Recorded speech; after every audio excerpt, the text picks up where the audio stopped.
David,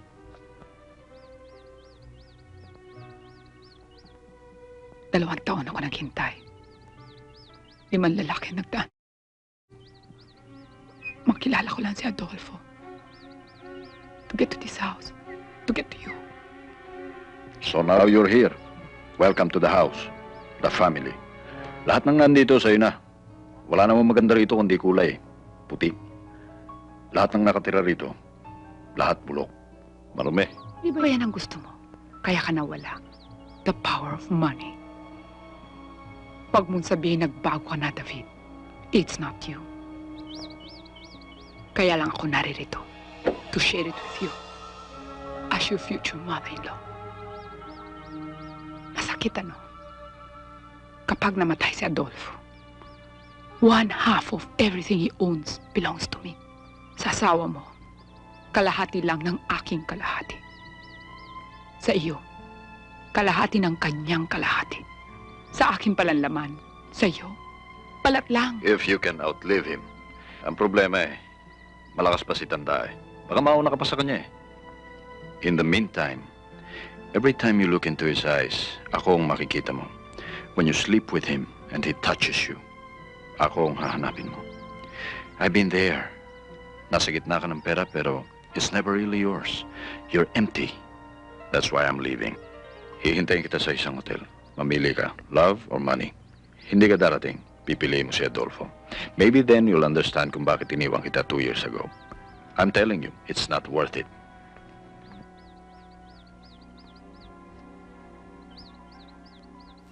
Testigo ko ang Diyos.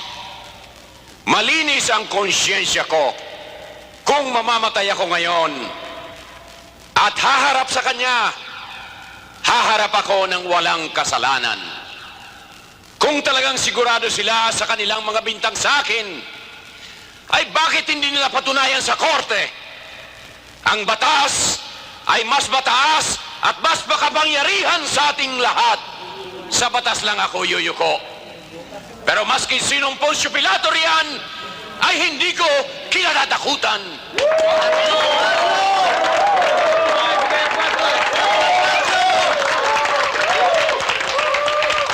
Pati kawawang may bahay ko ay dinamay nila. Ano ang nagawa naming kasalanan?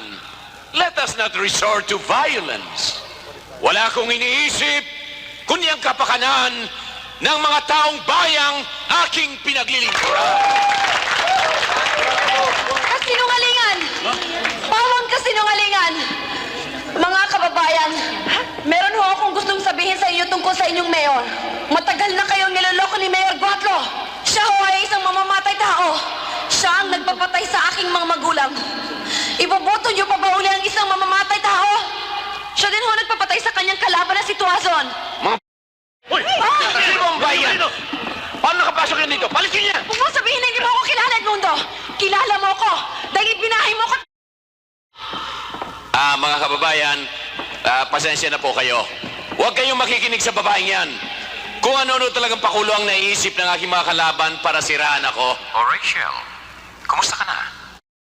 Edmundo, kung merong mga taong hindi dapat manatili dito sa mundo ay mga taong katulad mo. Kapag may nangyari sa mga magulang ko, makikita mo. Rachel, wala naman akong masamang intensyon. Kaya ako pinakuha mga magulang mo para masigurado kung kukontakin mo ako. Lumalayo ka na kasi sa akin Gusto lang naman kitang makita uli. Alam mong, mahal na mahal kita, Rachel. Kilala ko rin po ang mga tauhan ni Mayor Edmundo Guatlo. Sila ang pumatay sa aking kasintahang si Levi, pero ang utos ay nanggaling kay Mayor Guatlo. Siya rin po ang nag-utos kay Levi na patayin ang kanyang kalaban na si Mr. Tuaz. Doon po ay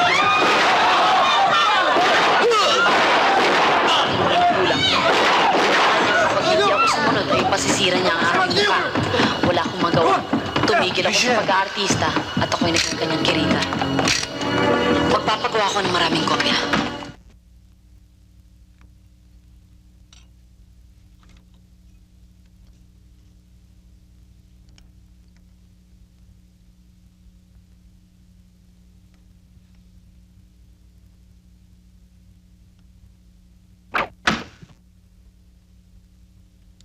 Oh, ikaw naman. Subukan mo. Teka. Lagay mo dito.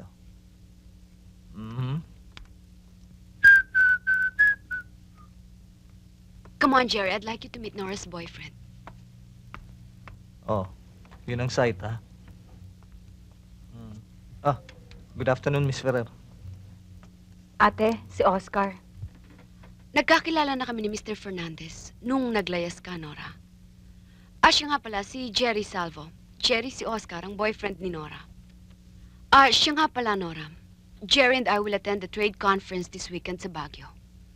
While I'm away, promise me, at ikaw rin, Oscar, na kung may bala kayo magtanan, take it easy. I'm not kidding. Sa tingin ko sa inyong dalawa, matatalo niyo pang isang pares ng lovebirds. Lovebirds? Hindi pa namin napag-uusapan ni Nora ang tungkol sa pagtatanan. Good. Pero alam ko may balak na kayo magpakasal.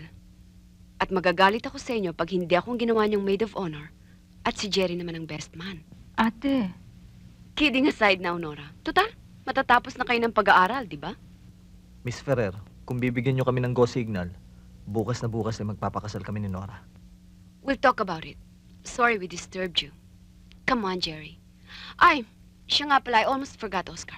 Nabanggit sa akin ni Nora na balak niyo raw mag-weekend sa Bicol. Kung pwede sana eh.